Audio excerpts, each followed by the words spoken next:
The Telltale Heart, Baroness Ely in Aura. Notes to the second volume. The Purloined Letter Nil Sapientiae Odiosius Acomini Mio.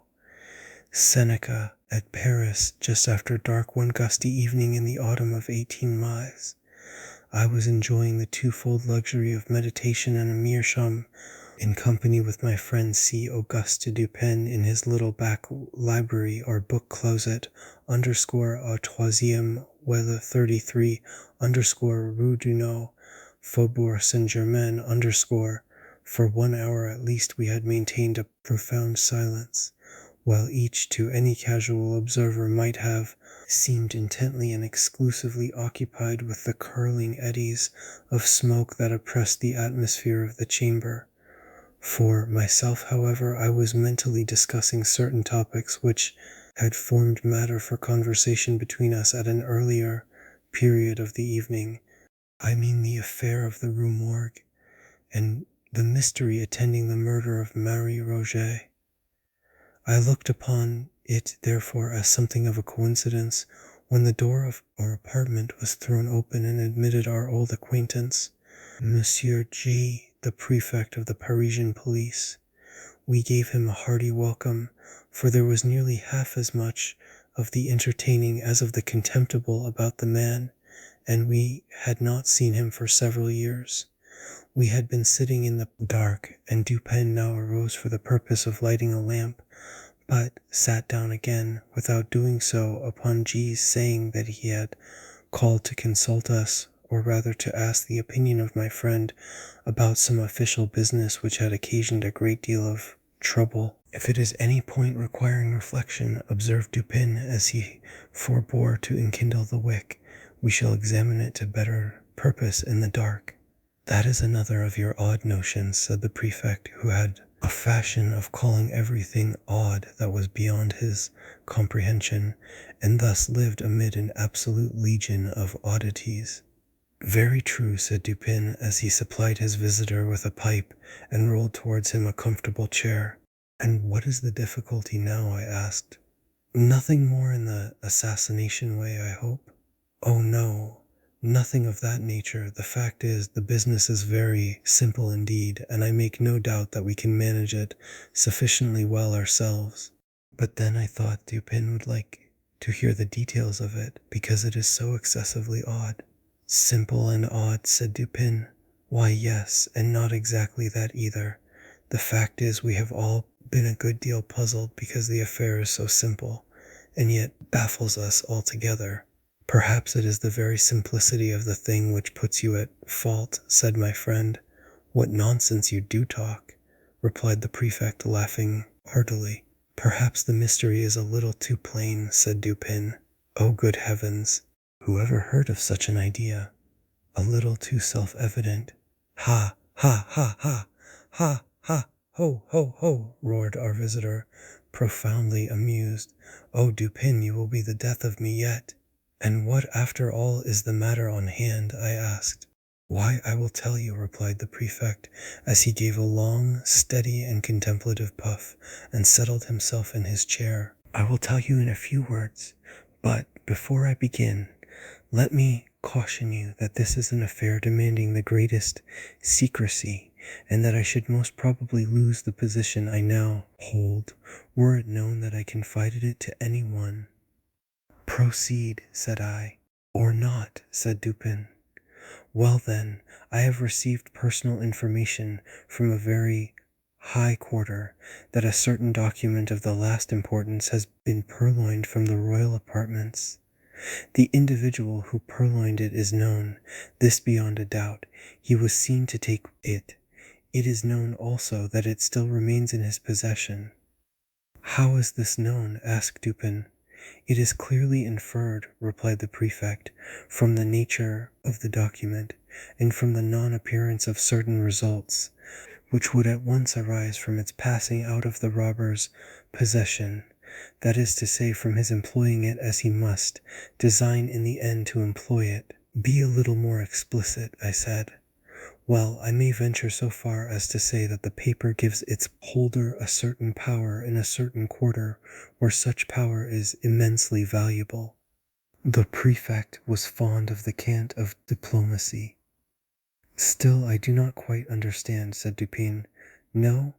Well, the disclosure of the document to a third person, who shall be nameless, would bring in question the honor of a personage of most exalted station, and this fact gives the holder of the document an ascendancy over the illustrious personage, whose honor and peace are so jeopardized.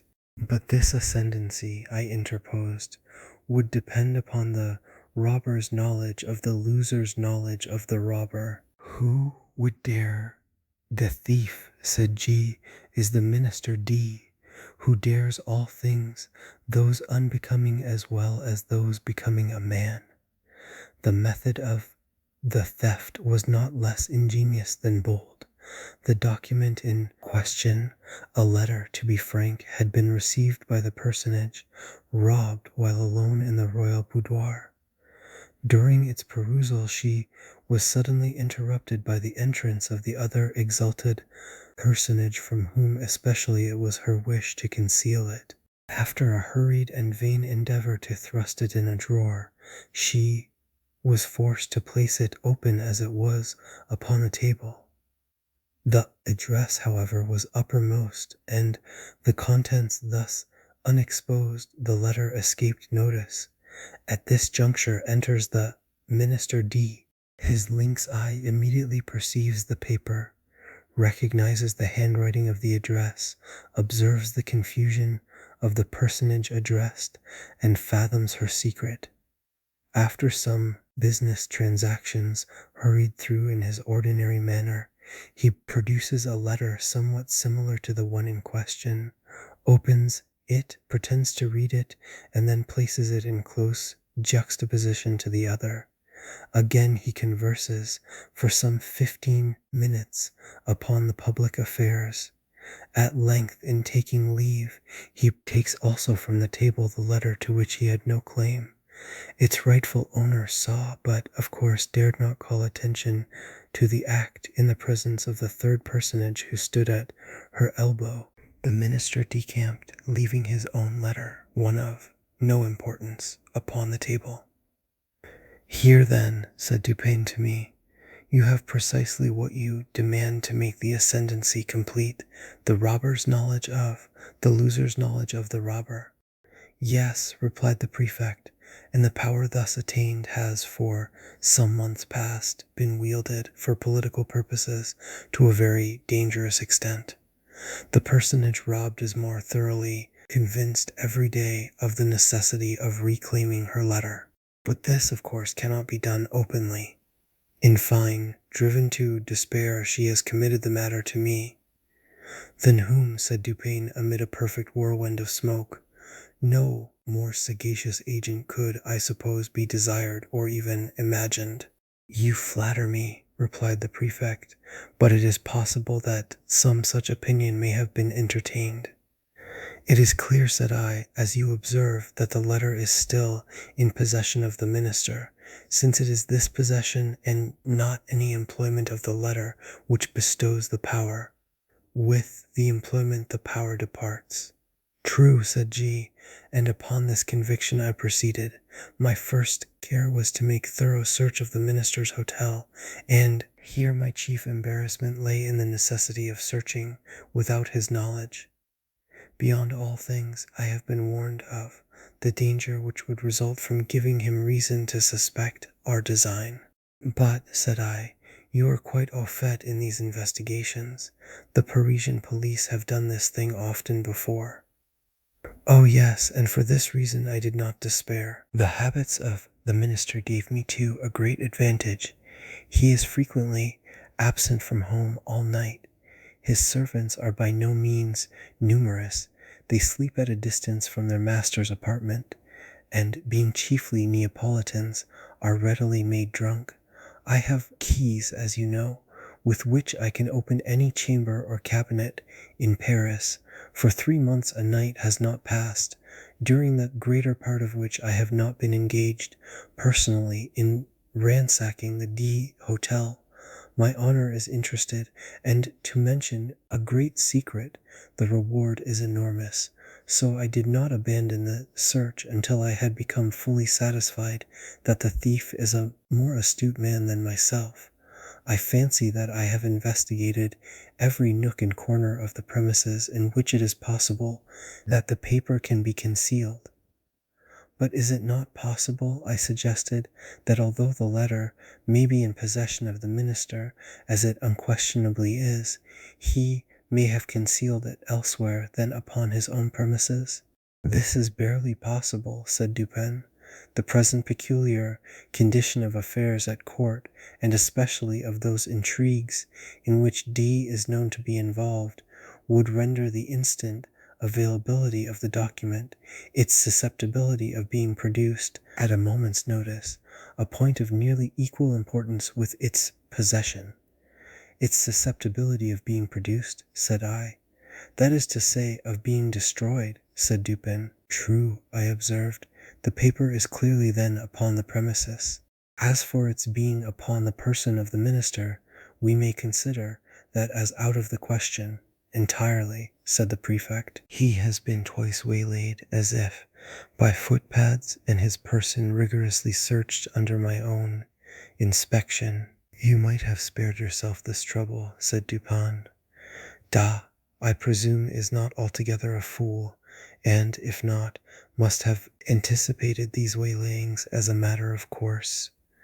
Not altogether a fool, said D, but then he's a poet, which I take to be only one remove from a fool. True, said Dupin after a long and thoughtful whiff from his meerschaum, although I have been guilty of certain doggerel myself.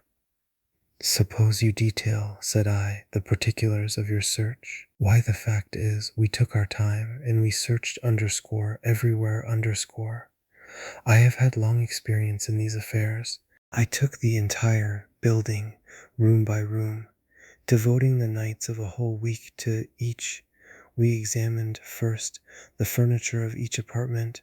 We opened every possible drawer, and I presume you know that, to a properly trained police agent, such a thing as a secret drawer is impossible. Any man is a dolt who permits a secret drawer to escape him in a search of this kind. The thing is so plain. There is a certain amount of bulk, of space to be accounted for in every cabinet. Then we have accurate rules. The 50th part of a line could not escape us. After the cabinets we took the chairs. The cushions we probed with the fine long needles you have seen me employ. From the tables we removed the tops. Why so? Sometimes the top of a table, or other similarly arranged piece of furniture, is removed by the person wishing to conceal an article. Then the leg is excavated, the article deposited within the cavity, and the top replaced. The bottoms and tops of bedposts are employed in the same way. But could not the cavity be detected by sounding? I asked. By no means, if, when the article is deposited, a sufficient wadding of cotton be placed around it. Besides, in our case we were obliged to proceed without noise. But you could not have taken to pieces all articles of furniture in which it would have been possible to make a deposit in the manner you mention. A letter may be compressed into a thin spiral roll, not differing much in shape or bulk from a large knitting needle, and in this form it might be inserted into the rung of a chair, for example. You did not take to pieces all the chairs? Certainly not. But we did better. We examined the rungs of every chair in the hotel, and indeed the jointings of every description of furniture, by the aid of a most powerful microscope. Had there been any traces of recent disturbance, we should not have failed to detect it instantly. A single grain of gimlet dust, for example, would have been as obvious as an apple. Any disorder in the gluing, any unusual gaping in the joints would have sufficed to ensure detection. I presume you looked to the mirrors between the boards and the plates, and you probed the beds and the bedclothes, as well as the curtains and carpets. That, of course, and when we had absolutely completed every particle of the furniture in this way, then we examined the house itself. We divided its entire surface into compartments, which we numbered so that none might be missed. Then we scrutinized each individual square inch throughout the premises, including the two houses immediately adjoining, with the microscope as before. "The two houses adjoining!" I exclaimed. "You must have had a great deal of trouble." "We had, but the reward offered is prodigious. You include the grounds about the houses? All the grounds are paved with brick. They gave us comparatively little trouble. We examined the moss between the bricks and found it undisturbed." "You looked among Diaz papers, of course, and into the books of the library?" "Certainly. We opened every package and parcel. We not only opened every book, but we turned over every leaf in each volume, not contenting ourselves with a mere shake, according to the fashion of some of our police officers. We also measured the thickness of every book cover with the most accurate admeasurement, and applied to each the most jealous scrutiny of the microscope. Had any of the bindings been recently meddled with, it would have been utterly impossible that the fact should have escaped observation. Some 5 or 6 volumes, just from the hands of the binder, we carefully probed longitudinally with the needles." "You explored the floors beneath the carpets?" "Beyond doubt. We removed every carpet and examined the boards with the microscope." "And the paper on the walls?" "Yes." "You looked into the cellars?" "We did." "Then," I said, "you have been making a miscalculation, and the letter is not upon the premises, as you suppose." "I fear you are right there," said the prefect. "And now, Dupin, what would you advise me to do?" "To make a thorough research of the premises." "That is absolutely needless," replied G. "I am not more sure that I breathe than I am that the letter is not at the hotel." "I have no better advice to give you," said Dupin. "You have, of course, an accurate description of the letter?" "Oh, yes." And here the prefect, producing a memorandum book, proceeded to read aloud a minute account of the internal, and especially of the external appearance of the missing document. Soon after finishing the perusal of this description, he took his departure, more entirely depressed in spirits than I had ever known the good gentleman before. In about a month afterwards he paid us another visit, and found us occupied very nearly as before. He took a pipe and a chair, and entered into some ordinary conversation. At length I said, "Well, but G, what of the purloined letter?" "I presume you have at last made up your mind that there is no such thing as overreaching the minister?" "Confound him, say I. Yes, I made the re-examination, however, as Dupin suggested, but it was all labor lost, as I knew it would be." "How much was the reward offered, did you say?" asked Dupin. "Why, a very great deal. A very liberal reward. I don't like to say how much precisely, but one thing I will say, that I wouldn't mind giving my individual check for 50,000 francs to any one who could obtain me that letter. The fact is, it is becoming of more and more importance every day, and the reward has been lately doubled. If it were trebled, however, I could do no more than I have done." "Why, yes," said Dupin drawlingly between the whiffs of his meerschaum, "I really think, G, you have not exerted yourself to the utmost in this matter. You might do a little more, I think, eh?" "How? In what way?" "Why, puff, puff, you might, puff, puff, employ counsel in the matter, eh? Puff, puff, puff. Do you remember the story they tell of Abernethy?" "No, hang Abernethy. To be sure, hang him and welcome. But, once upon a time, a certain rich miser conceived the design of sponging upon this Abernethy for a medical opinion. Getting up for this purpose, an ordinary conversation in a private company, he insinuated his case to the physician as that of an imaginary individual. "We will suppose," said the miser, "that his symptoms are such and such. Now, doctor, what would you have directed him to take?" "Take," said Abernethy, "why, take advice, to be sure." "But," said the prefect, a little discomposed, "I am perfectly willing to take advice, and to pay for it. I would really give 50,000 francs to anyone who would aid me in the matter."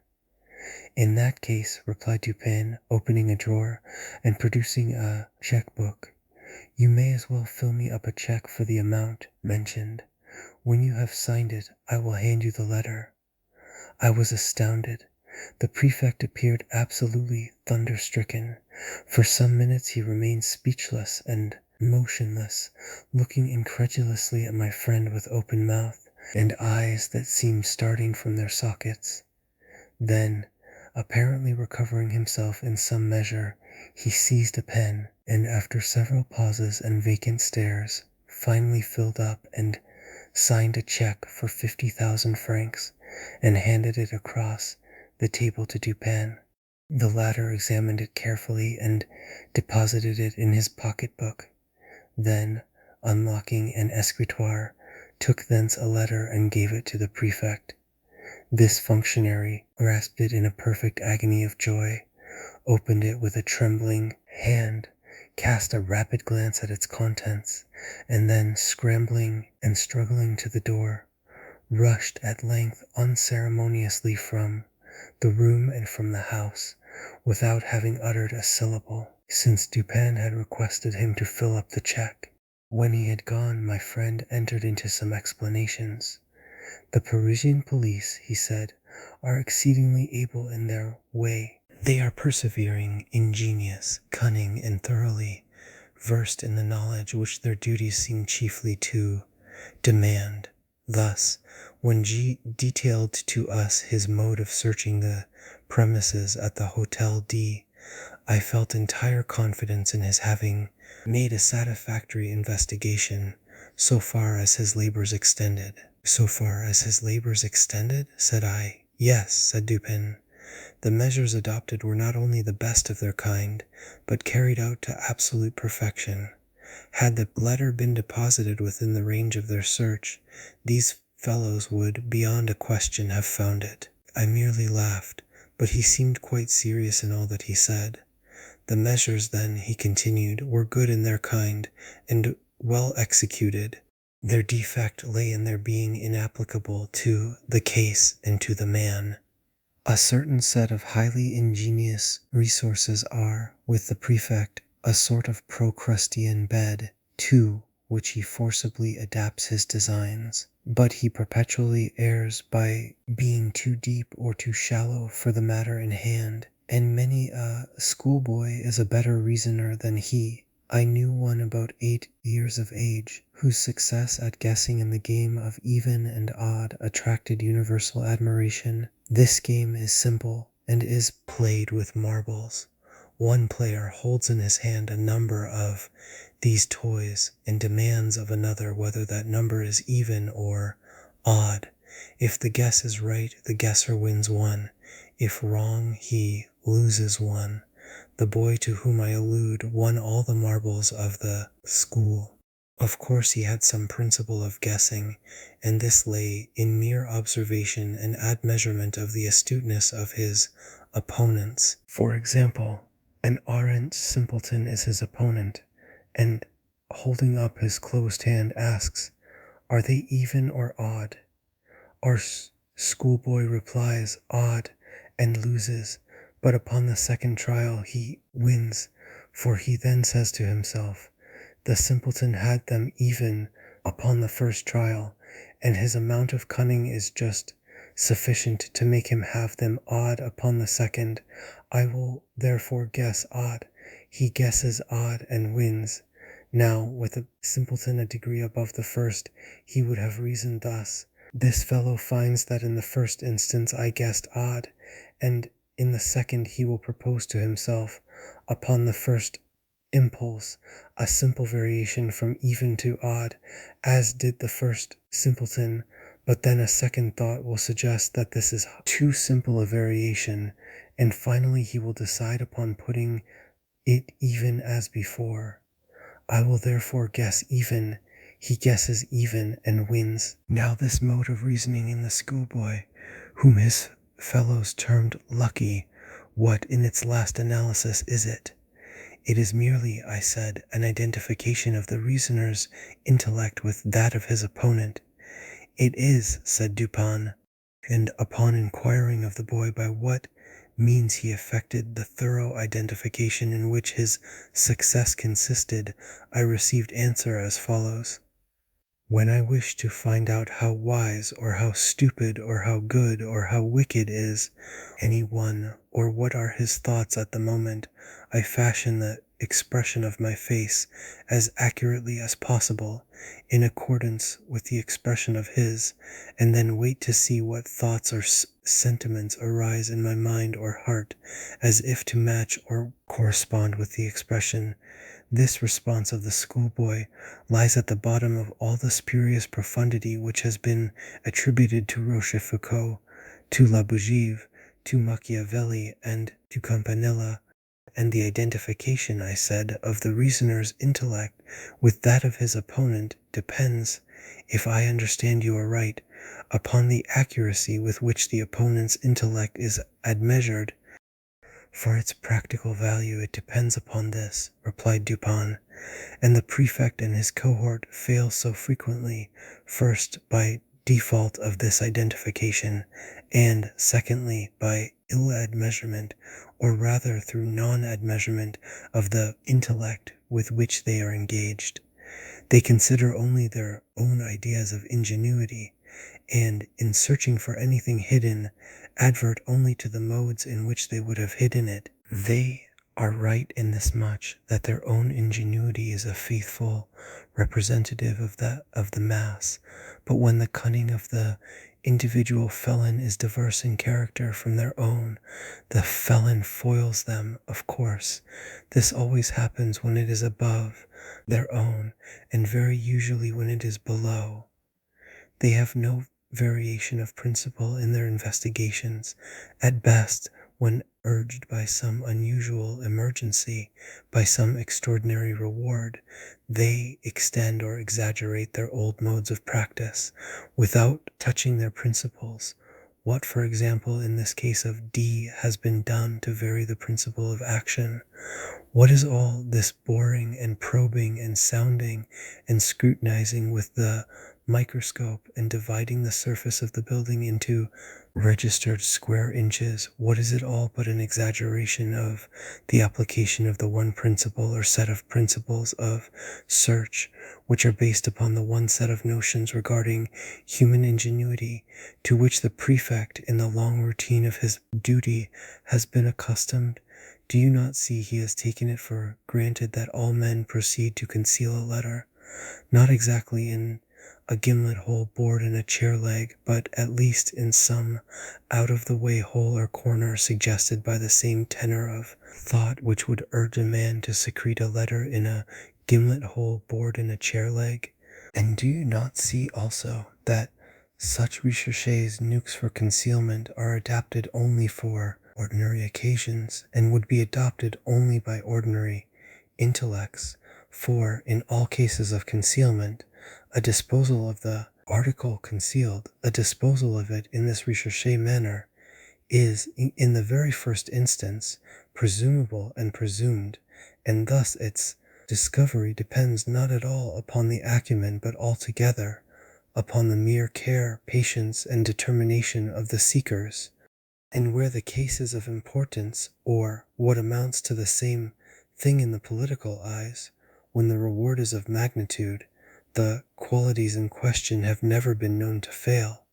You will now understand what I meant in suggesting that, had the purloined letter been hidden anywhere within the limits of the prefect's examination, in other words, had the principle of its concealment been comprehended within the principles of the prefect, its discovery would have been a matter altogether beyond question. This functionary, however, has been thoroughly mystified, and the remote source of his defeat lies in the supposition that the minister is a fool because he has acquired renown as a poet. All fools are poets, this the prefect feels, and he is merely guilty of a non-distributio medii, in thence inferring that all poets are fools. But is this really the poet? I asked. There are two brothers, I know, and both have attained reputation in letters. The minister, I believe, has written learnedly on the differential calculus. He is a mathematician and no poet. You are mistaken, I know him well, he is both. As poet and mathematician, he would reason well. As mere mathematician, he could not have reasoned at all, and thus would have been at the mercy of the prefect. You surprise me, I said, by these opinions, which have been contradicted by the voice of the world. You do not mean to set at naught the well-digested idea of centuries. The mathematical reason has long been regarded as the reason par excellence. Il y a à parier, replied Dupin, quoting from Chamfort, qu'est toute idée publique, toute convention reçue est une sottise, car elle a convenu au plus grand nombre. The mathematicians, I grant you, have done their best to promulgate the popular error to which you allude, and which is none the less an error for its promulgation as truth, with an art worthy a better cause. For example, they have insinuated the term analysis into application to algebra. The French are the originators of this particular deception. But if a term is of any importance, if words derive any value from applicability, then analysis conveys algebra about as much as in Latin ambitus implies ambition _religio _religion, or _hominas honesti a set of honorable men. You have a quarrel on hand, I see, said I, with some of the algebraists of Paris, but proceed. I dispute the availability and thus the value of that reason which is cultivated in any especial form other than the abstractly logical. I dispute in particular the reason adduced by mathematical study. The mathematics are the science of form and quantity. Mathematical reasoning is merely logic applied to observation upon form and quantity. The great error lies in supposing that even the truths of what is called pure algebra are abstract or general truths, and this error is so egregious that I am confounded at the universality with which it has been received. Mathematical axioms are not axioms of general truth. What is true of form and quantity is often grossly false in regard to morals, for example. In this latter science, it is very usually untrue that the aggregated parts are equal to the whole. In chemistry also the axiom fails. In the consideration of motive it fails, for two motives, each of a given value, have not necessarily a value when united equal to the sum of their values apart. There are numerous other mathematical truths which are only truths within the limits of relation, but the mathematician argues from his finite truths through habit as if they were of an absolutely general applicability, as the world indeed imagines them to be. Bryant, in his very learned Mythology, mentions an analogous source of error when he says that although the pagan fables are not believed, yet we forget ourselves continually and make inferences from them as existing realities. With the algebraists, however, who are pagans themselves, the pagan fables are believed, and the inferences are made not so much through lapse of memory as through an unaccountable addling of the brains.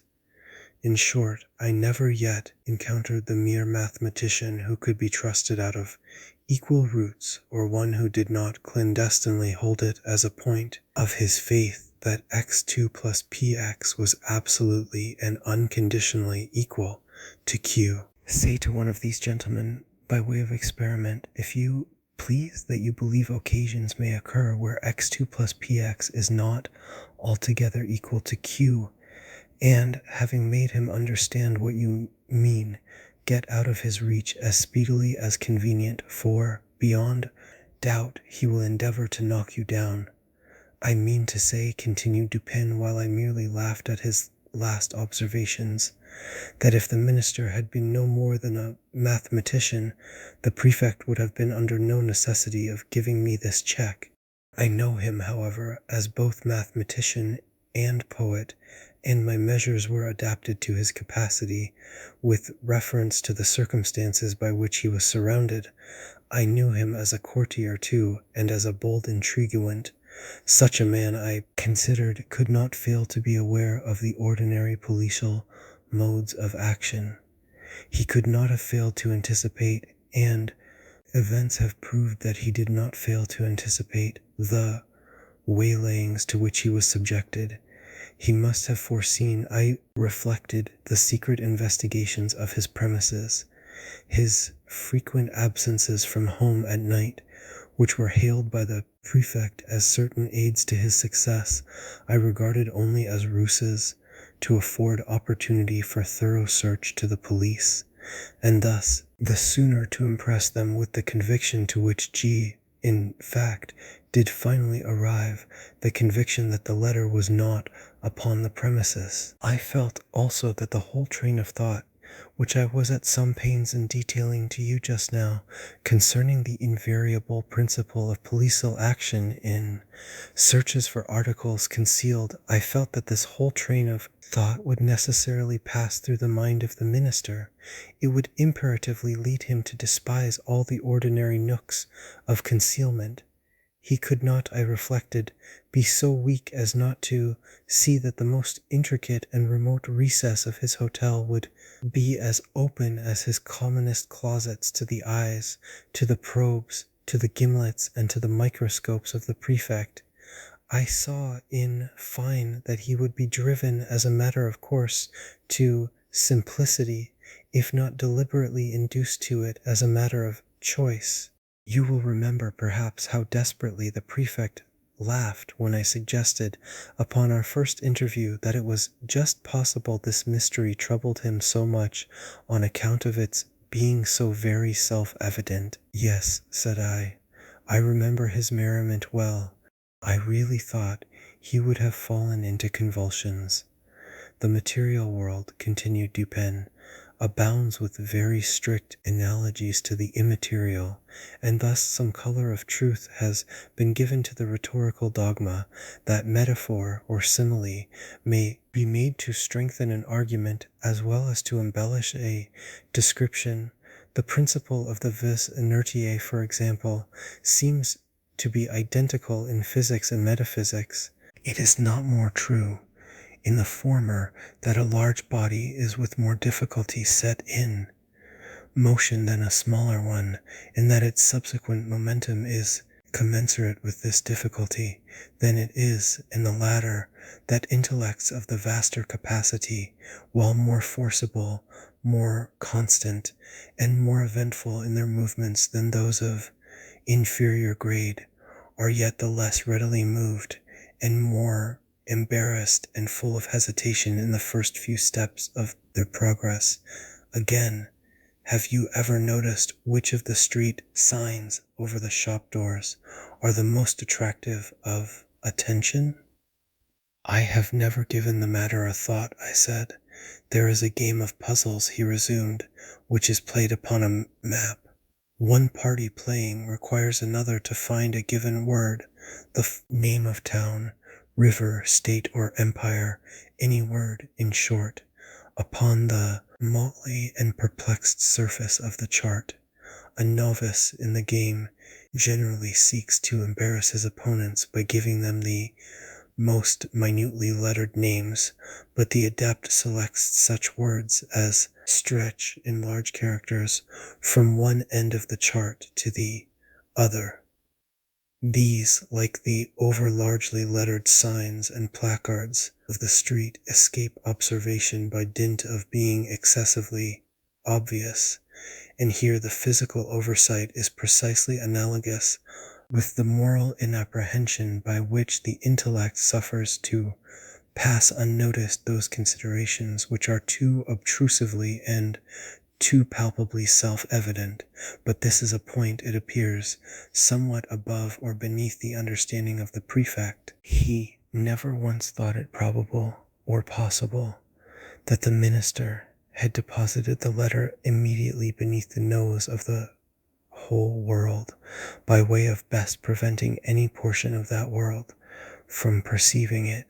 But the more I reflected upon the daring, dashing, and discriminating ingenuity of Dodd, upon the fact that the document must always have been at hand if he intended to use it to good purpose, and upon the decisive evidence obtained by the prefect that it was not hidden within the limits of that dignitary's ordinary search, the more satisfied I became that, to conceal this letter, the minister had resorted to the comprehensive and sagacious expedient of not attempting to conceal it at all.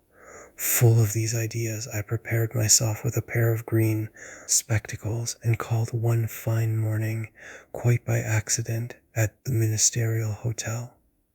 I found D at home, yawning, lounging, and dawdling as usual, and pretending to be in the last extremity of ennui. He is perhaps the most really energetic human being now alive, but that is only when nobody sees him. To be even with him, I complained of my weak eyes, and lamented the necessity of the spectacles, under cover of which I cautiously and thoroughly surveyed the whole apartment, while, seemingly intent only upon the conversation of my host, I paid especial attention to a large writing table near which he sat, and upon which lay confusedly some miscellaneous letters and other papers, with one or two musical instruments and a few books.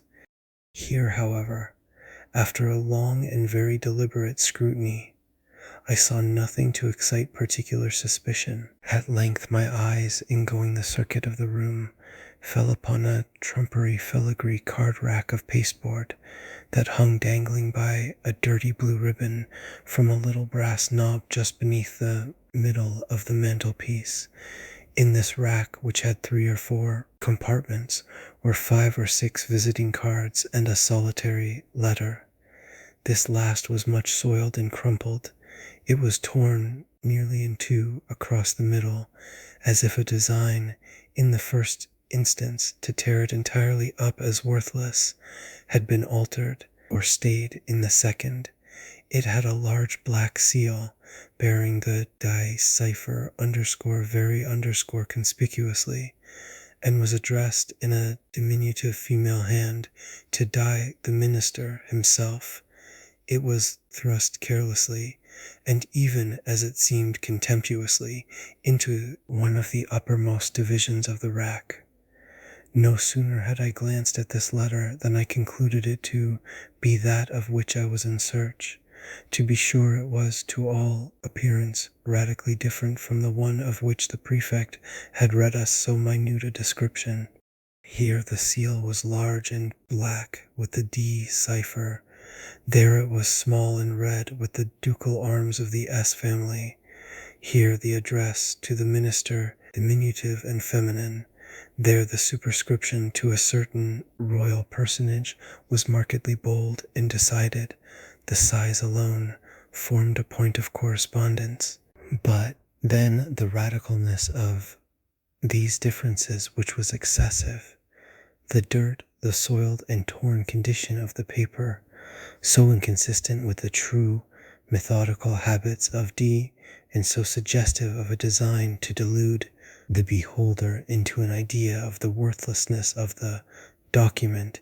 These things, together with the hyper-obtrusive situation of this document, full in the view of every visitor, and thus exactly in accordance with the conclusions to which I had previously arrived. These things, I say, were strongly corroborative of suspicion in one who came with the intention to suspect. I protracted my visit as long as possible, and while I maintained a most animated discussion with the minister upon a topic which I knew well had never failed to interest and excite him, I kept my attention really riveted upon the letter. In this examination I committed to memory its external appearance and arrangement in the rack, and also fell at length upon a discovery which set at rest whatever trivial doubt I might have entertained. In scrutinizing the edges of the paper, I observed them to be more chafed than seemed necessary. They presented the broken appearance which is manifested when a stiff paper, having been once folded and pressed with a folder, is refolded in a reverse direction in the same creases or edges which had formed the original fold. This discovery was sufficient. It was clear to me that the letter had been turned as a glove inside out, redirected and resealed. I bade the minister good morning and took my departure at once, leaving a gold snuff-box upon the table. The next morning I called for the snuff-box, when we resumed, quite eagerly, the conversation of the preceding day. While thus engaged, however, a loud report, as if of a pistol, was heard immediately beneath the windows of the hotel, and was succeeded by a series of fearful screams and the shoutings of a terrified mob. D rushed to a casement, threw it open, and looked out. In the meantime, I stepped to the card rack, took the letter, put it in my pocket, and replaced it by a facsimile, so far as regards externals, which I had carefully prepared at my lodgings, imitating the D cipher very readily by means of a seal formed of bread. The disturbance in the street had been occasioned by the frantic behavior of a man with a musket. He had fired it among a crowd of women and children. It proved, however, to have been without ball, and the fellow was suffered to go his way as a lunatic or a drunkard. When he had gone, D came from the window, whither I had followed him immediately upon securing the object in view. Soon afterwards I bade him farewell. The pretended lunatic was a man in my own pay. But what purpose had you, I asked, in replacing the letter by a facsimile? Would it not have been better, at the first visit, to have seized it openly and departed? D, replied Dupin, is a desperate man and a man of nerve. His hotel, too, is not without attendants devoted to his interests. Had I made the wild attempt you suggest, I might never have left the ministerial presence alive. The good people of Paris might have heard of me no more, but I had an object apart from these considerations. You know my political prepossessions. In this matter, I act as a partisan of the lady concerned. For 18 months the minister has had her in his power. She has now him in hers. Since, being unaware that the letter is not in his possession, he will proceed with his exactions as if it was. Thus will he inevitably commit himself at once to his political destruction. His downfall, too, will not be more precipitate than awkward. It is all very well to talk about the facilis descensus Averni, but in all kinds of climbing, as Catalani said of singing, it is far more easy to get up than to come down. In the present instance I have no sympathy, at least no pity, for him who descends. He is that monstrum horrendum, an unprincipled man of genius. I confess, however, that I should like very well to know the precise character of his thoughts, when, being defied by her, whom the prefect terms a certain personage, he is reduced to, opening the letter which I left for him in the card rack. How? Did you put anything particular in it? Why, it did not seem altogether right to leave the interior blank. That would have been insulting. Dies at Vienna once did me an evil turn which I told him, quite good-humouredly, that I should remember. So, as I knew he would feel some curiosity in regard to the identity of the person who had outwitted him, I thought it a pity not to give him a clue.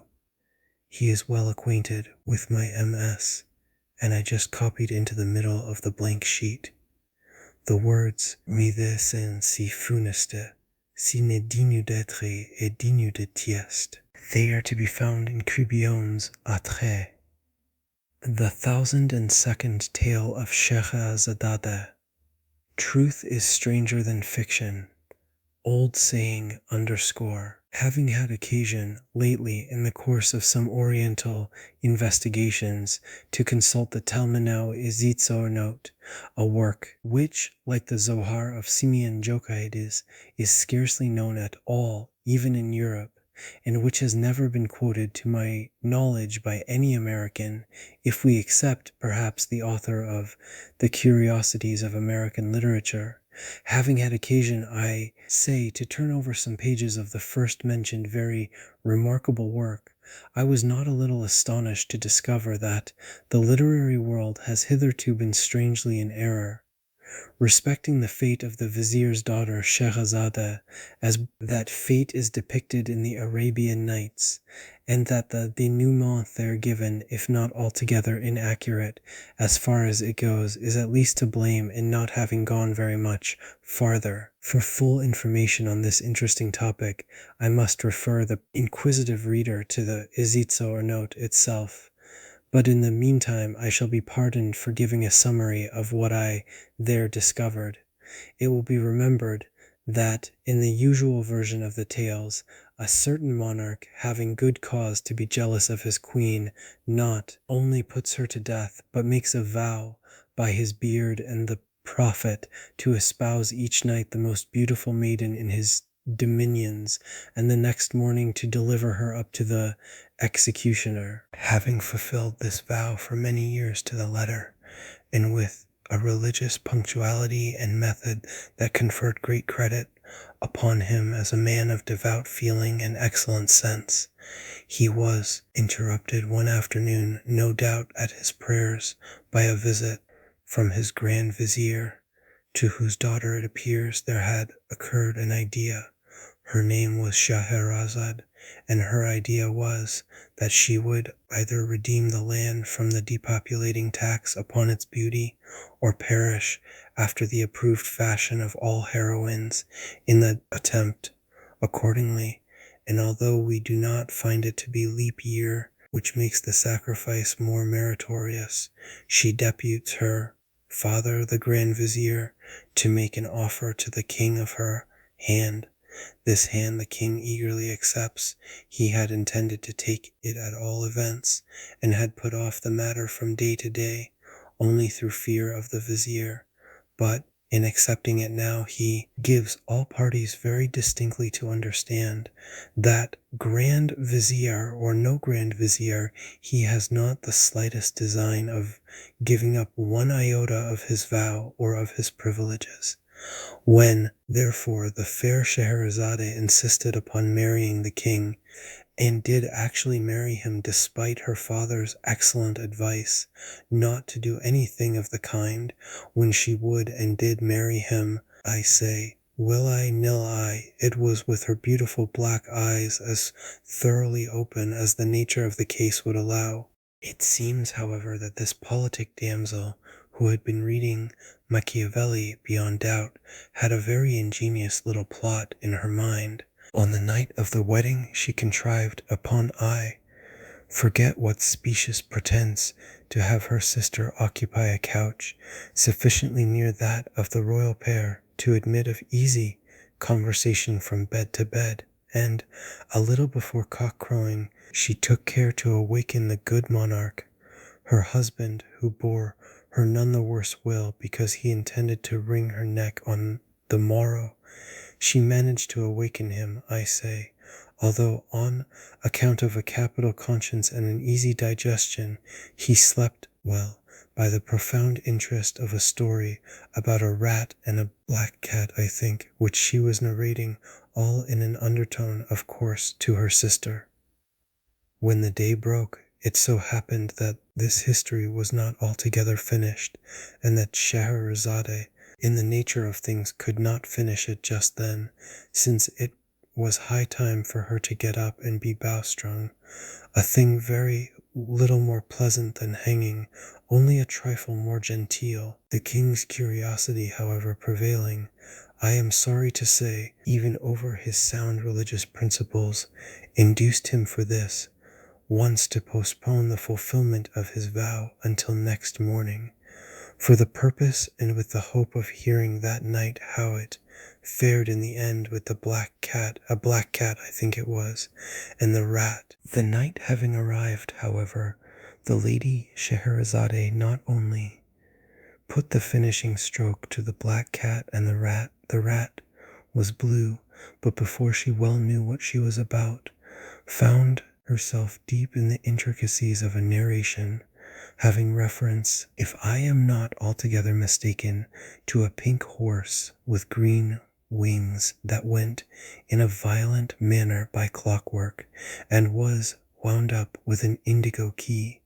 With this history the king was even more profoundly interested than with the other, and as the day broke before its conclusion, notwithstanding all the queen's endeavors to get through with it in time for the bowstringing, there was again no resource but to postpone that ceremony as before for 24 hours.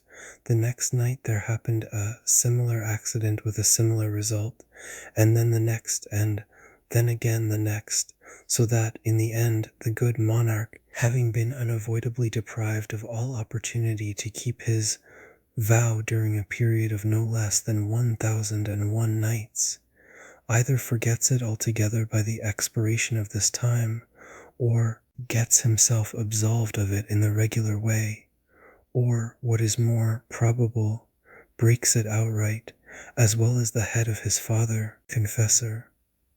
At all events, Scheherazade, who, being lineally descended from Eve, fell heir, perhaps, to the whole 7 baskets of talk, which the latter lady, we all know, picked up from under the trees in the Garden of Eden, Scheherazade, I say, finally triumphed, and the tariff upon beauty was repealed. Now this conclusion, which is that of the story as we have it, upon record, is no doubt excessively proper and pleasant, but, alas, like a great many pleasant things, is more pleasant than true, and I am indebted altogether to the Ississeur note for the means of correcting the error.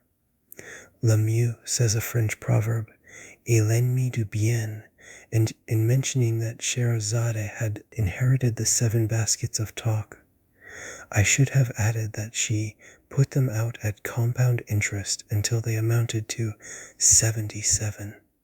My dear sister, said she on the 1002nd night, I quote the language of the Ississeur note at this point, verbatim. My dear sister, said she, now that all this little difficulty about the bowstring has blown over, and that this odious tax is so happily repealed, I feel that I have been guilty of great indiscretion in withholding from you and the king, who I am sorry to say snores, a thing no gentleman would do, the full conclusion of Sinbad the Sailor.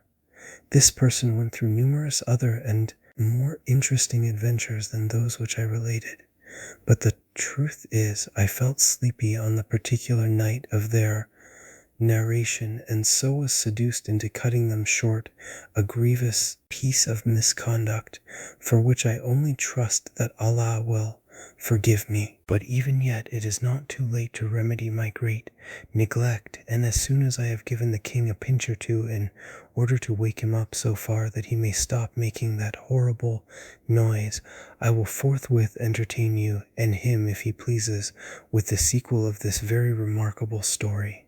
Hereupon the sister of Scheherazade, as I have it from the Ississeur note, expressed no very particular intensity of gratification, but the king, having been sufficiently pinched, at length ceased snoring, and finally said, "Whom?" and then "Who?"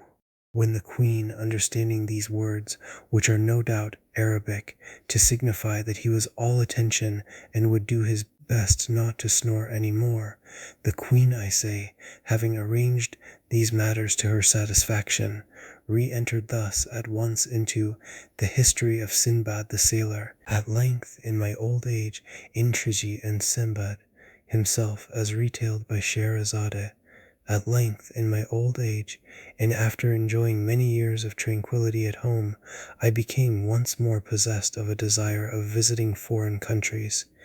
And one day, without acquainting any of my family with my design, I packed up some bundles of such merchandise as was most precious and least bulky, and engaging a porter to carry them, went with him down to the seashore, to await the arrival of any chance vessel that might convey me out of the kingdom into some region which I had not as yet explored.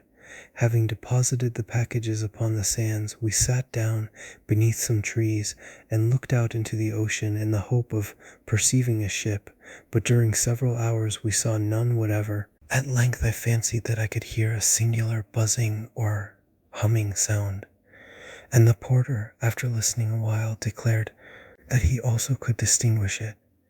Presently it grew louder, and then still louder, so that we could have no doubt that the object which caused it was approaching us.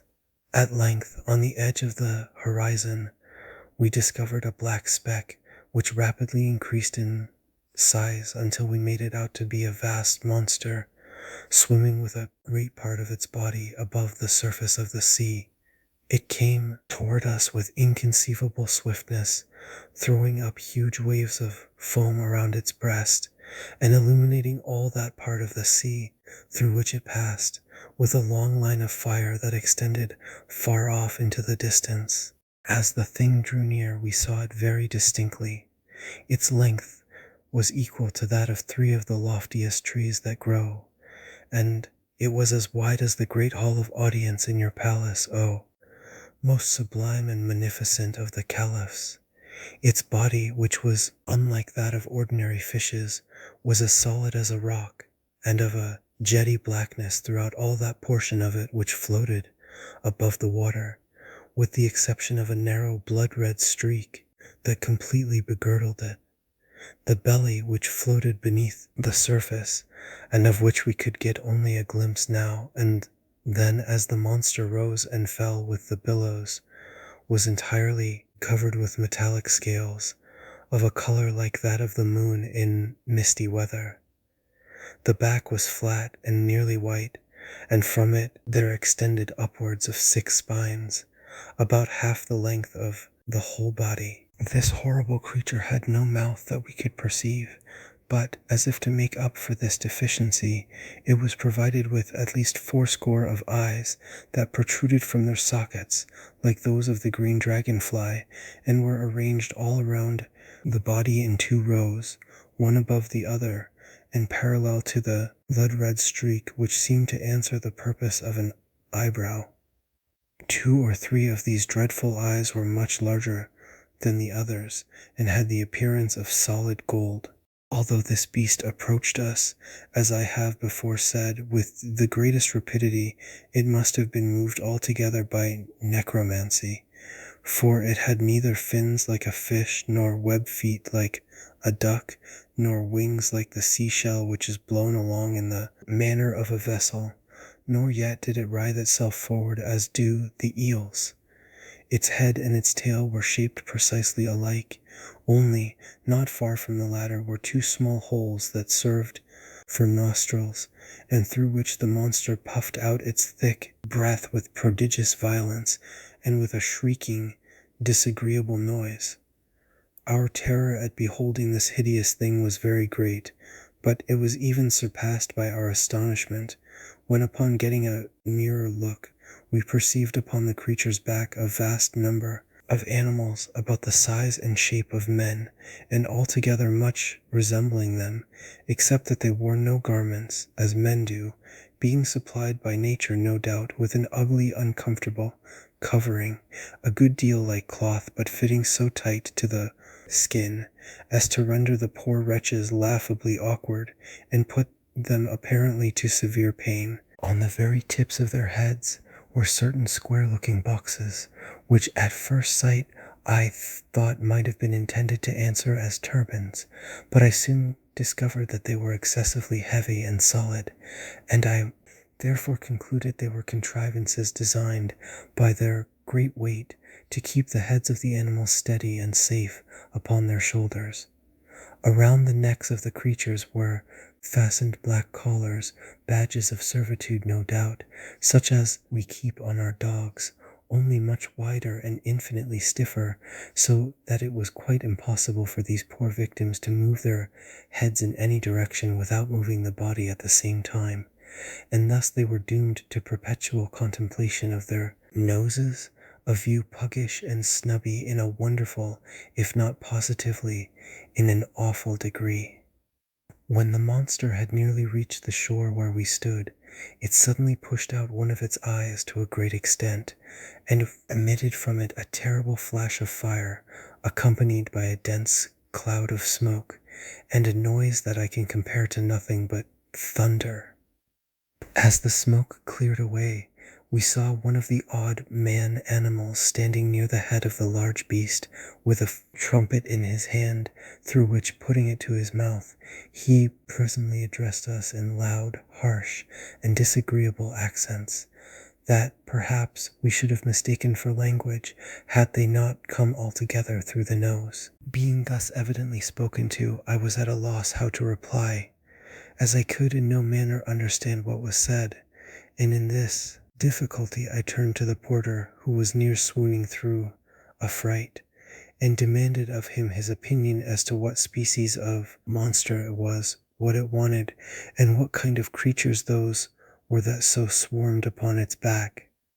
To this the porter replied, as well as he could for trepidation, that he had once before heard of this sea beast, that it was a cruel demon with bowels of sulphur and blood of fire, created by evil genii as the means of inflicting misery upon mankind, that the things upon its back were vermin such as sometimes infest cats and dogs, only a little larger and more savage, and that these vermin had their uses, however evil, for, through the torture they caused the beast, by their nibbling and stingings it was goaded into that degree of wrath which was requisite to make it roar and commit ill, and so fulfill the vengeful and malicious designs of the wicked genii.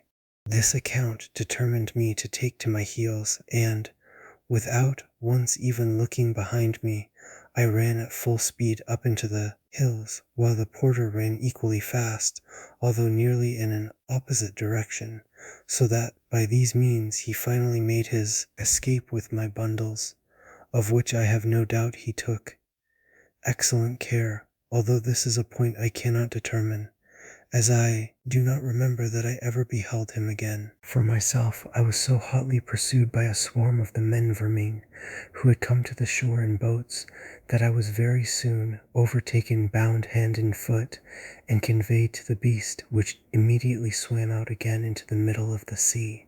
I now bitterly repented my folly in quitting a comfortable home, to peril my life in such adventures as this. But regret being useless, I made the best of my condition, and exerted myself to secure the goodwill of the man-animal that owned the trumpet, and who appeared to exercise authority over his fellows.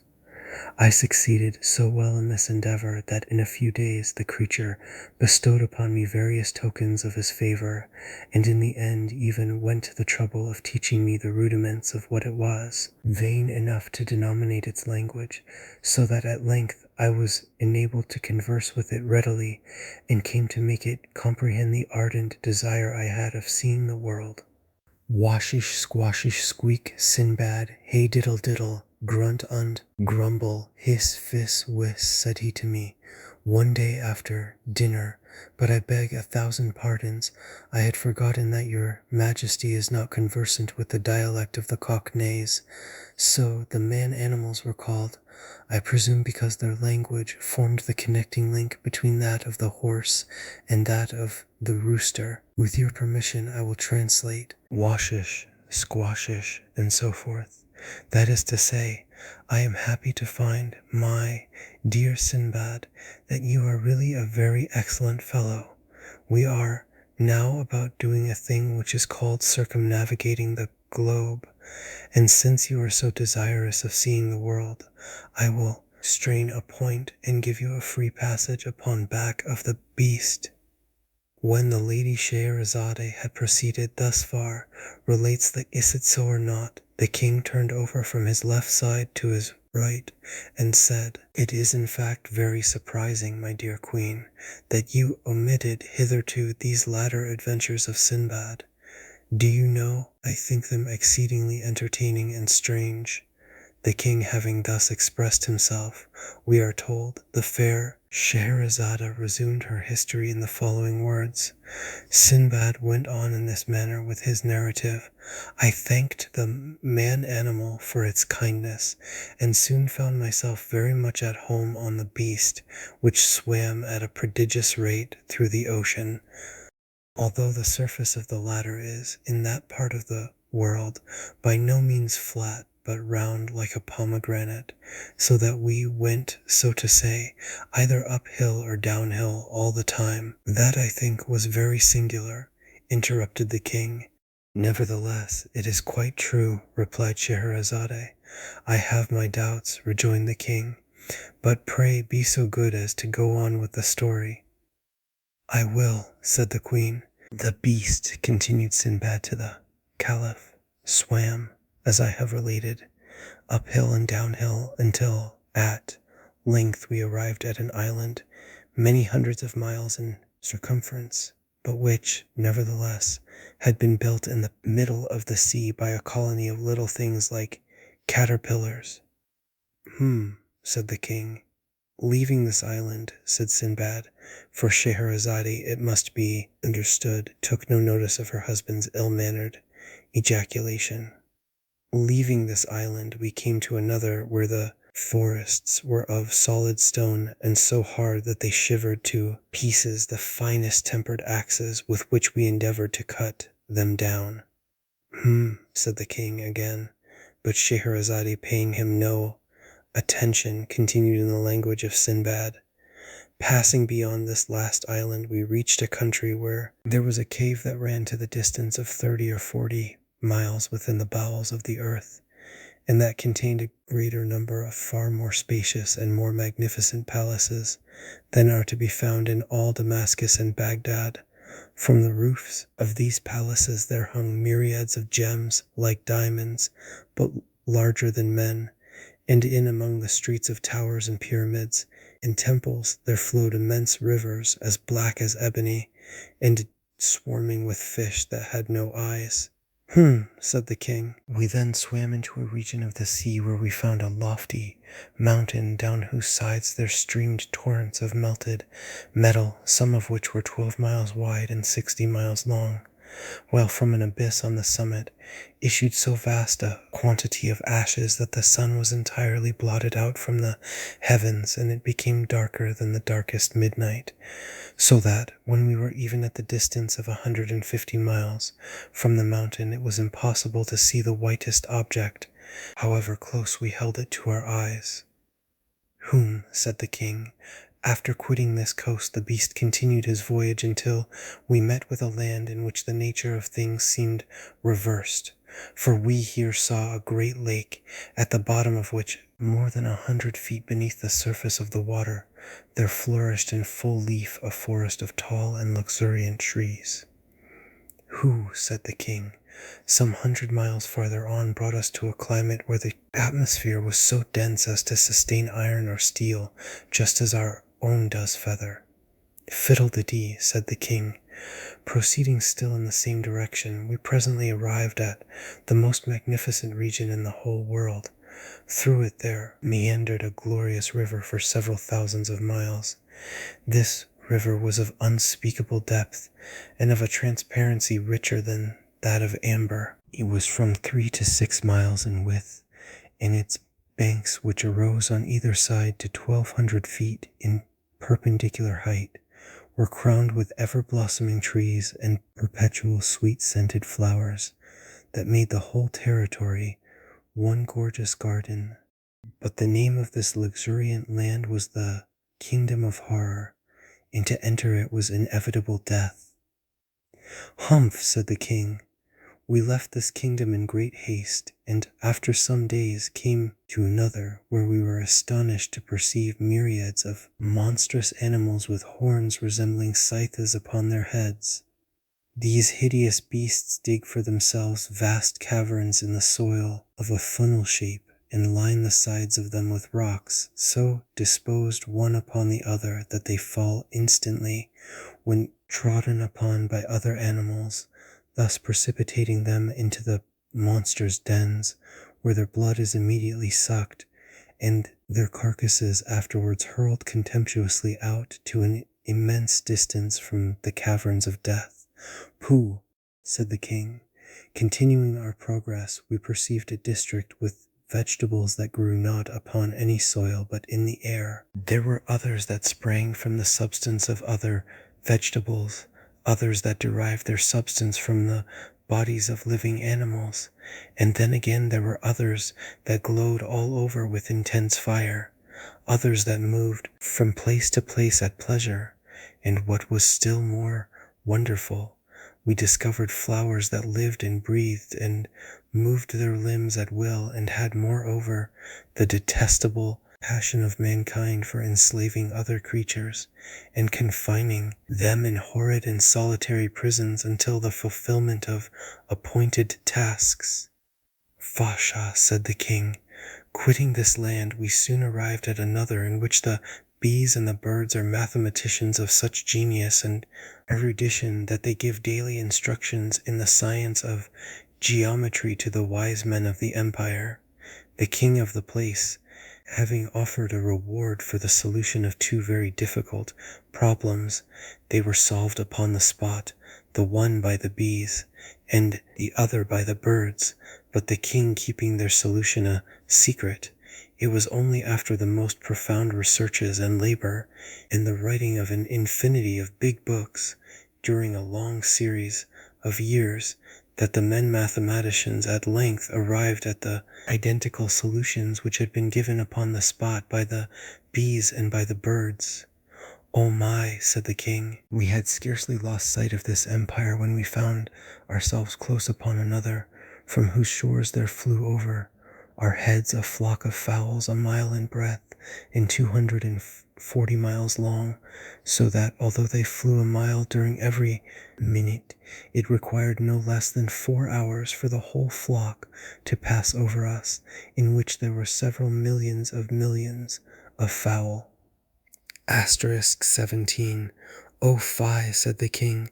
"No sooner had we got rid of these birds, which occasioned us great annoyance, than we were terrified by the appearance of a fowl of another kind, and infinitely larger than even the rocks, which I met in my former voyages, for it was bigger than the biggest of the domes on your seraglio, O most munificent of caliphs. This terrible fowl had no head that we could perceive, but was fashioned entirely of belly, which was of a prodigious fatness and roundness, of a soft-looking substance, smooth, shining, and striped with various colors. In its talons the monster was bearing away to his eyrie in the heavens a house from which it had knocked off the roof, and in the interior of which we distinctly saw human beings, who, beyond doubt, were in a state of frightful despair at the horrible fate which awaited them.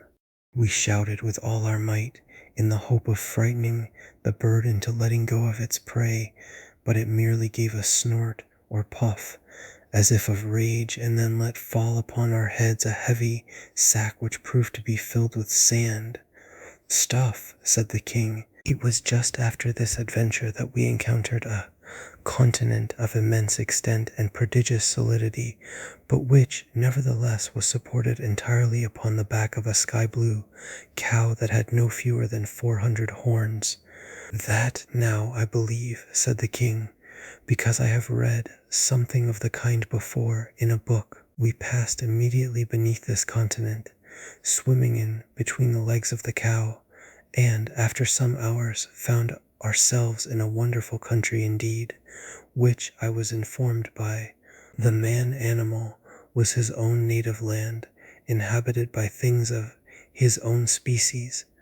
This elevated the man-animal very much in my esteem, and in fact I now began to feel ashamed of the contemptuous familiarity with which I had treated him, for I found that the man-animals in general were a nation of the most powerful magicians who lived with worms in their brain, which no doubt served to stimulate them by their painful writhings and wrigglings to the most miraculous efforts of imagination. Nonsense, said the king. Among the magicians were domesticated several animals of very singular kinds. For example, there was a huge horse whose bones were iron and whose blood was boiling water.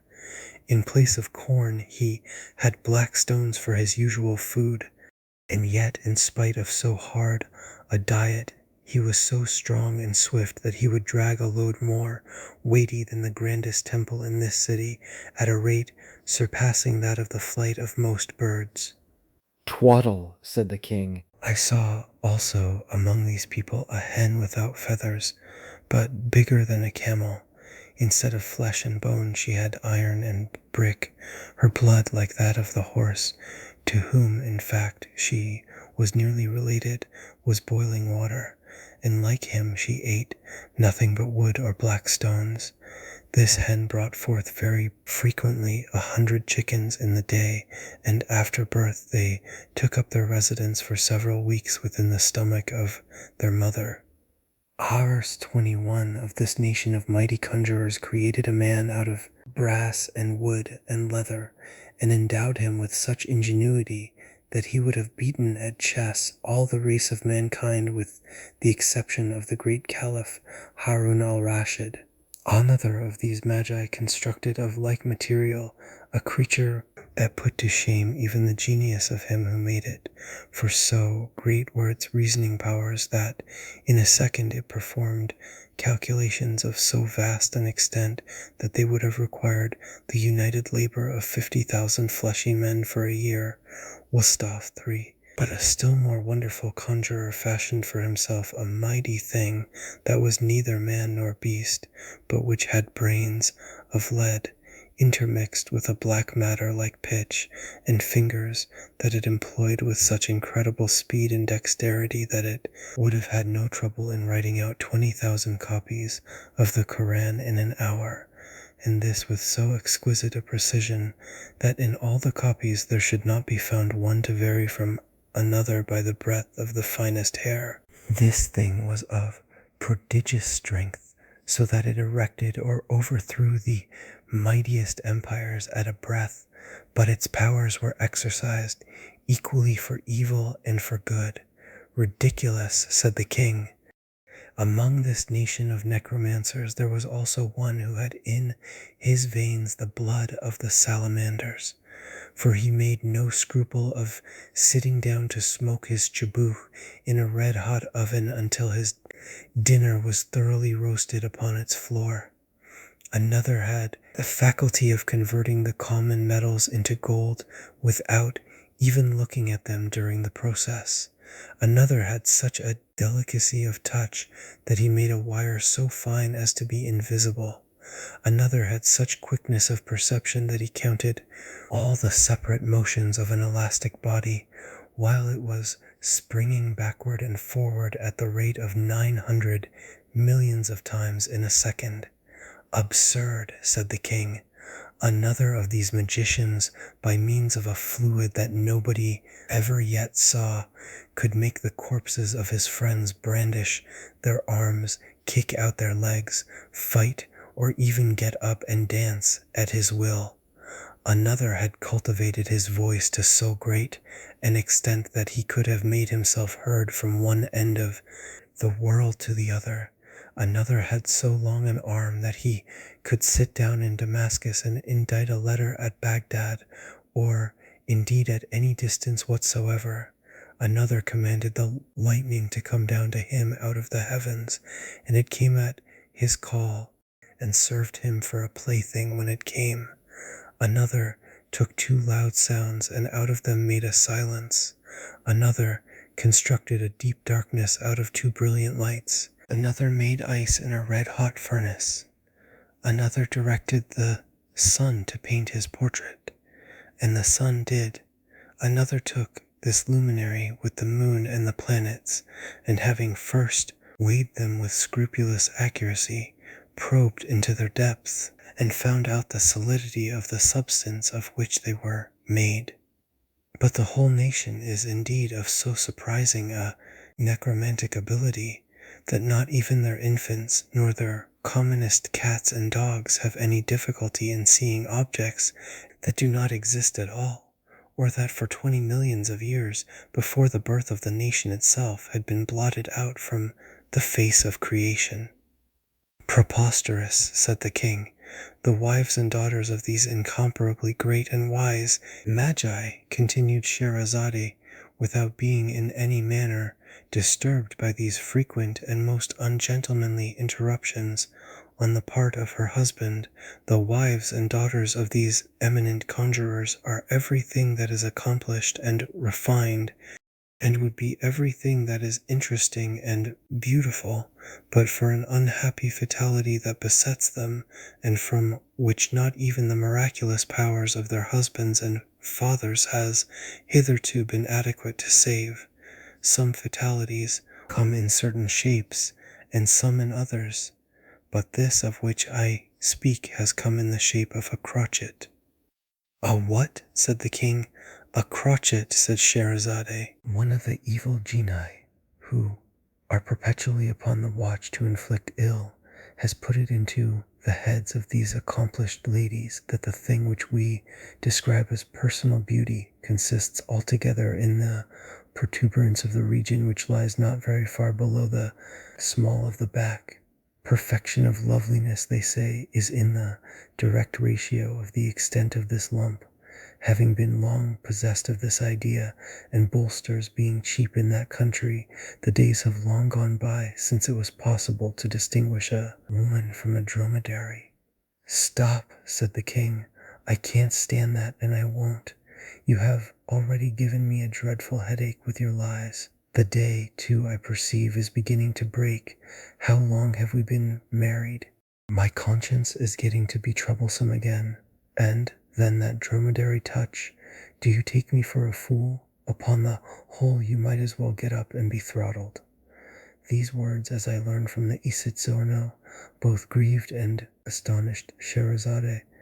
But as she knew the king to be a man of scrupulous integrity, and quite unlikely to forfeit his word, she submitted to her fate with a good grace. She derived, however, great consolation, during the tightening of the bowstring, from the reflection that much of the history remained still untold, and that the petulance of her brute of a husband had reaped for him a most righteous reward in depriving him of many inconceivable adventures.